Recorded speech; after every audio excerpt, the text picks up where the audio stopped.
O Esportes, oferecimento. A Prefeitura de Maceió entrou em campo. Agora o Alagoano 2024 é massa. Valeu, então, já de volta com o último bloco do canal Esportes e ainda para falar da vitória da equipe do CSE diante do Cruzeiro, resultado que tirou a equipe do CSA da 4ª colocação. Agora a equipe azulina ocupa a 5ª colocação e aumentou a responsabilidade para a última rodada do Alagoana Massa. Precisa vencer ao CSE em jogo que acontece em Palmeiras dos Índios no próximo sábado. A gente vai mostrar inclusive os melhores momentos, os gols da partida do Cruzeiro contra a equipe do CSE. O CSE que largou perdendo e aí foi buscar o resultado positivo, com um gol que acabou sendo muito contestado, porque o gol da vitória surgiu em um gol marcado através de pênalti. A turma não achou que foi pênalti. E eu concordo com a turma, porque assim, foi um lance muito rápido, o árbitro não parecia tão bem posicionado ao meu ver e não há um toque. O Luiz Fernando dá uma forçada que, ao meu ver, não é um toque suficiente para ter pênalti, mas aí é cobrar de uma arbitragem que não vem tão bem e isso é nacional, não dá para dizer que também é só aqui em Alagoas. Agora, Orlando, o que me impressiona nesse Cruzeiro é que, na maioria desses 6 jogos que ele perdeu, ele conseguiu ser uma equipe competente até determinado ponto. Porque a gente viu durante muito tempo equipes rebaixadas aqui em Alagoas que eram esfaceladas pelos seus adversários. Sofria goleada de 5-0, 6-0. O Cruzeiro não. Se você pega a campanha do Cruzeiro, foram sempre placares apertados. Então, assim, fica uma sensação de que se o Cruzeiro tivesse mais alguns ajustes, mais um temperozinho, um pouquinho mais organizado, né, cara? Ele talvez poderia administrativamente, brigar. Porque eu tive a oportunidade de ver a partida ontem. Primeiro tempo, o Cruzeiro foi muito bem. Pois é, e pegou um CSE mesmo, bom. Exatamente. É um bom time de CSE. Agora, eu falava, inclusive, lá com os companheiros lá na rádio, no intervalo de jogo, que eu digo assim, o que o Cruzeiro pode sentir é o cansaço físico na segunda etapa. E ficou evidente isso, entendeu? Acabou tomando a virada, a gente ainda está vendo aí os melhores momentos da partida, quando a equipe do CSE é uma equipe mais forte, tecnicamente, soube aproveitar, então, e conseguir o gol de empate, né? Essa falha aí, gritante, né, cara? E aí assim, a velocidade... E aí o Luiz Fernando entra sozinho para fazer o cabeceio. Né? São coisas bobas, são coisas pontuais. É a amostragem de um time frágil, mas não de um time ruim. O Aurélio não é um jogador ruim. Não. André Lessa, que fez o gol, não é ruim. O Jefferson, goleiro. Então, assim, é um Cruzeiro que tem bons expoentes, só que faltou alguns ajustes e alguns muito sérios que acabaram levando o Cruzeiro, acarretando aí nessa campanha desastrosa. Por outro lado, o CSE só aproveitou isso. O CSE, se não conseguisse vencer ontem, também seria uma equipe que não merecia classificação. Porque se você tem a oportunidade de enfrentar o Lanterna, tão fragilizado, não consegue vencer, como o CSE quase não conseguiu, você tem uma obrigação moral de buscar o resultado. Então, assim, para o CSE foi uma tarde praticamente perfeita, só não foi um jogo tão tranquilo quanto a gente esperava. E, assim, é um jogo que deixou o CSE muito forte na briga pela classificação, porque as 2 vitórias que o CSE tem foram contra Asa e Cruzeiro, 2 adversários ali da região. E agora vai pegar um CSA, e é um CSE que hoje está, no mínimo, no mesmo patamar do CSA. Em termos de futebol jogado... Talvez não, com o emocional mais forte do que o do CSA. Muito mais, né? Tá aí o pênalti aí. Do pênalti, entre aspas. É verdade, cara. Mas isso foi menos pênalti do que o Coruripe contra o CSA na primeira rodada. É incrível como a arbitragem tem... Olha aí o zoom. Vem nesse ano com esses altos e baixos realmente muito grandes. Não houve toque, né? A realidade era para ser cartão amarelo por simulação, toque, né? E aí o Luiz Fernando, que já havia marcado o primeiro gol, vai, bate forte e faz o segundo gol, decretando a vitória do CSE pelo placar de 2-1 diante do Cruzeiro, rebaixando a equipe arapiraquense, que acabou de emitir uma nota, né? Acabou de emitir uma nota em nome do presidente, o Natanael o Paulino, o Falcão. E a responsabilidade é toda dele. Segundo a nota, ele se responsabiliza, pede desculpas à torcida do Cruzeiro, mas fala em remontada, que espera um Cruzeiro vindo muito forte para a próxima temporada, que ainda tem a Copa Alagoas este ano, vale lembrar, mas quer refazer uma reformulação, quer fazer essa reformulação, refazer o trabalho de 2021, que foi o ano do acesso, e a gente torce, né? Que é triste, a gente fica triste, mas sempre cai um. Pena que o Campeonato Alagoano tenha poucas equipes, pelo menos ao meu ver, 8 é muito pouco, Mas é triste e eu espero que o Cruzeiro volte mais forte aí na próxima temporada, Orlando. Tá aí a batida do pênalti, né? A equipe do CSA foi que entrou em campo contra o Penedense, né?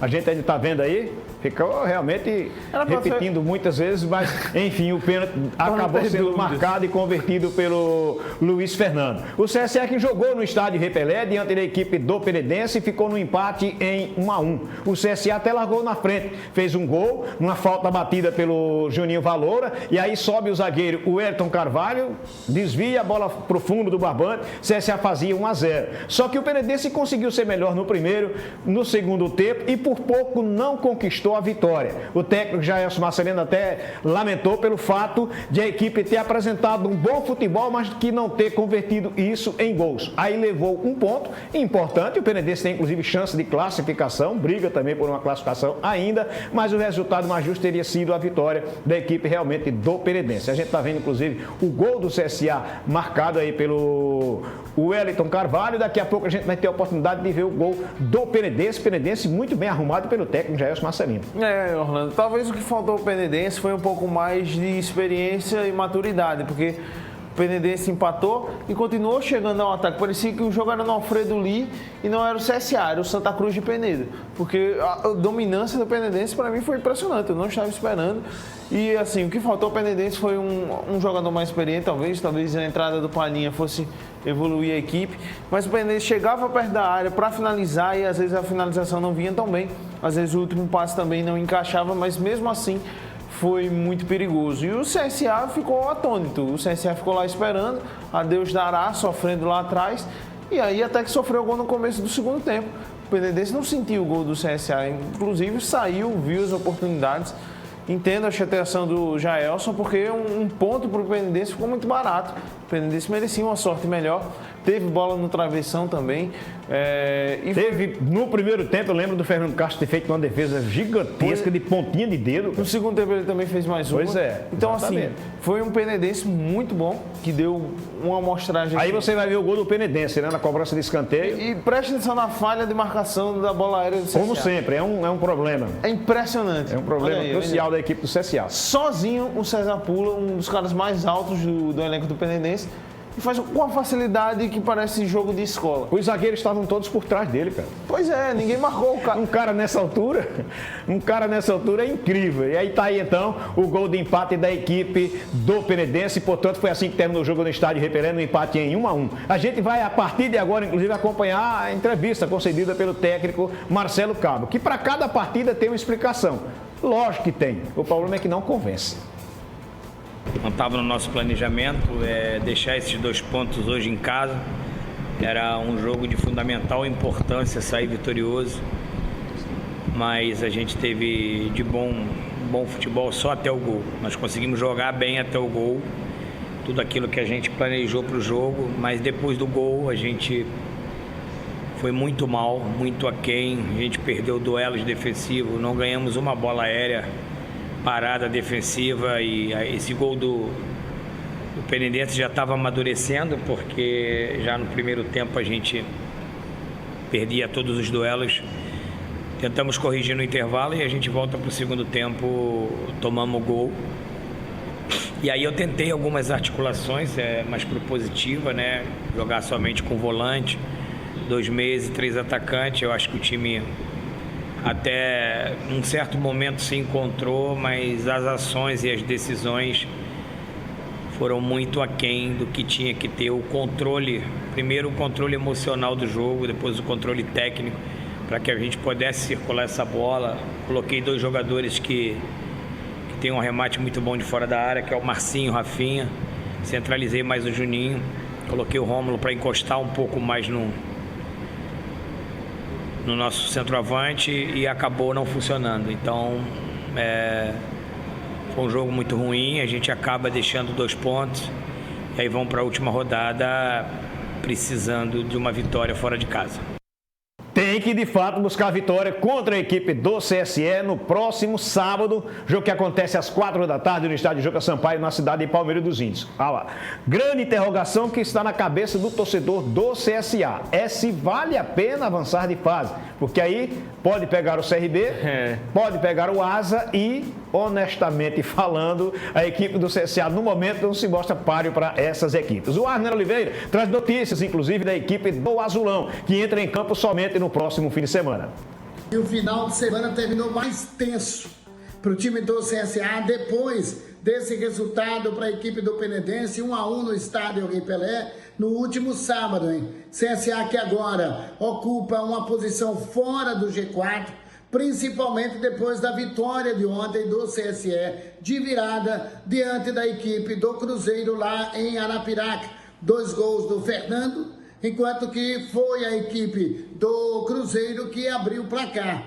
Aliás, o time do CSE agora precisa de um bom resultado em casa sábado, porque todos os jogos vão acontecer no mesmo horário. De acordo com a tabela, o CSA tem aí 8 pontos, o CSE é o terceiro colocado com 9 na tabela. Para ser ultrapassado, tem que perder para o CSA no jogo do próximo sábado. Os trabalhos que seriam reiniciados ontem não foram cancelados. CSA hoje treina a partir de hoje à tarde lá no novo CT. Será uma semana para saber sobre a recuperação do Marlon, que teve um edema na coxa esquerda e por isso não foi para o jogo, para não agravar e ter um problema mais sério. CSA tem aí as questões relacionadas aos outros jogadores que estão no departamento médico, David, Niltinho. CSA tem aí um bom número de jogadores que estão afastados também por essa situação. Mas agora o que mais interessa é o CSA ganhar do CSE no próximo sábado. Pronto, para garantir uma classificação. Caso contrário, o time fica fora também dessa etapa final do campeonato alagoano. Vamos aguardar. Tá aí então, o Arner Oliveira trazendo notícias do CSA. A vida do CSA não tá fácil, cara, porque a gente acaba sendo repetitivo, mas é que se repete mesmo a cada jogo, a cada rodada. O CSA não consegue jogar bola, o CSA não consegue mostrar uma evolução, o CSA não consegue ser um time arrumado dentro de campo. E o que o CSA tem é o que todo técnico de futebol deseja, semanas cheias de treinamento.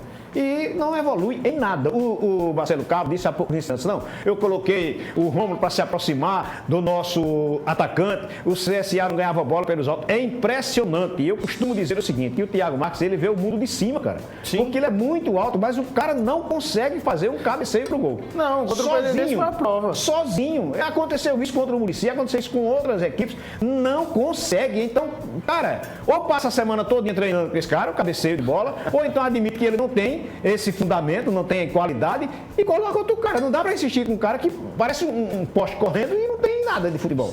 Não, e assim, não é só ofensivamente, defensivamente também é ridículo. A gente lembra daquele gol que o CSA tomou contra o Asa em Arapiraca? O Júnior Viçosa, que é o principal atacante do Asa, sozinho na área pra cabecear. 1-0 o Asa. Aí contra o Penedense mais uma vez, o César, um dos caras mais altos depois da zaga, sozinho pra cabecear contra o Penedense. É difícil, poxa. O CSA tem a pior sequência de sem vencer, tirando o Coruripe e Cruzeiro. São 4 já. O impressionante é o seguinte, é que o atacante do CSA, ele tem recebido as bolas literalmente só. Sim. Porque o jogo do Penedense, a gente pode ver o seguinte, que os caras marcaram errado. Sim. Mas os caras estavam colados com o cara do Penedense, só que por trás. O cara naquela altura, a bola não passa por ele, né? Não passa, ele faz o cabeceio. O jogador do CSA, o Thiago Marques, muitas vezes ele tá livre. Os jogadores há 1 metro de distância dele e mesmo assim ele não tem a tranquilidade. Se chama fundamento, o cara não tem. O cara não tem tranquilidade de abrir o olho e dizer pra onde eu vou cabecear. Ele cabeceia. E se falava que depois do jogo contra a Dimensão, a confiança ia subir. Ele até comemora arduamente os gols contra a Dimensão. Deu entrevista com isso. Mas o jogo é sério, poxa. Não dá pra continuar dessa forma, não dá.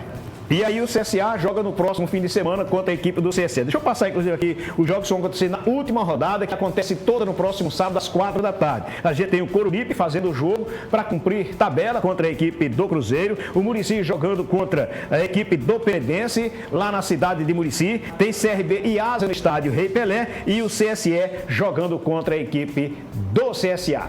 Guilherme, até amanhã. Até amanhã, Orlando, e vai ser uma semana boa de expectativa. Com certeza absoluta. Um grande abraço para você.